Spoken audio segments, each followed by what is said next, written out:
3 acteurs morts pendant un tournage. Et ça se voit dans le film. Numéro 1, Bruce Lee. Le premier acteur non caucasien à être devenu une star mondiale. En 1972, Bruce Lee réalise le film Le Jeu de la mort, dans lequel il tourne quelques scènes de combat. Il doit cependant interrompre le tournage pour jouer dans un film américain, Opération Dragon, qui fera de lui une star mondiale. Malheureusement, il ne le verra pas. Il décédera quelques temps avant la sortie du film Opération Dragon et laissera le film Le Jeu de la mort inachevé. Qu'à cela ne tienne, se dit Raymond Shaw, c'est le producteur de la major hongkongaise la Golden Harvest, qui se dit que faire de l'argent sur le dos d'un mort, c'est pas si grave. Il modifie donc le scénario et engage Kim Tae-chung, un acteur sud-coréen, pour remplacer Bruce Lee. Le problème, c'est que pour faire de l'argent, comme je vous l'ai dit, le film doit être vendu comme le dernier film de Bruce Lee.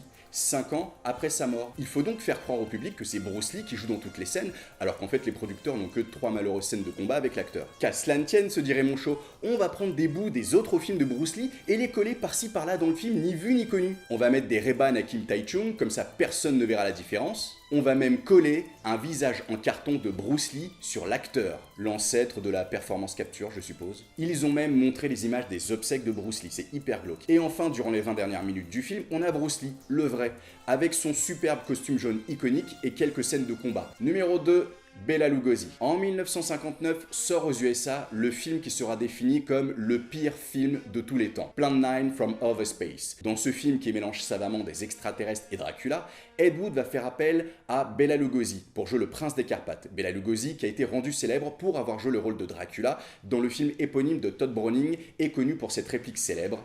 Beware, beware. Bela Lugosi accepte, on le voit là dans le film.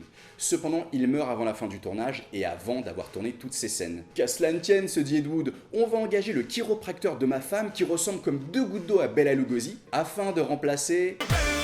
Il va juste lui demander de se cacher le visage avec une cape pour que l'illusion soit parfaite. L'ancêtre de la performance capture. Numéro 3.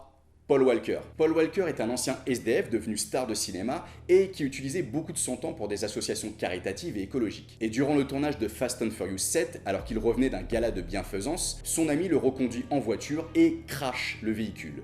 Paul Walker décède. Pour le casting du film, c'est un traumatisme. Pour les producteurs aussi, mais parce qu'ils vont devoir terminer le film sans lui et qu'ils savent pas comment faire. Qu'à cela ne tienne, se disent les producteurs, on va utiliser la technique Bruce Lugosi, qui consiste à filmer sa doublure cascade de loin et dans l'ombre. Et parfois pas du tout, parce que là on voit très bien le cascadeur dans une scène de combat face à Tony Jaa, qui aurait pu être assez cool, enfin cool selon les standards de cette franchise. On aura droit à un dernier plan en performance capture, avec une voix mixée de Paul Walker. Hey, thought you could leave without saying goodbye.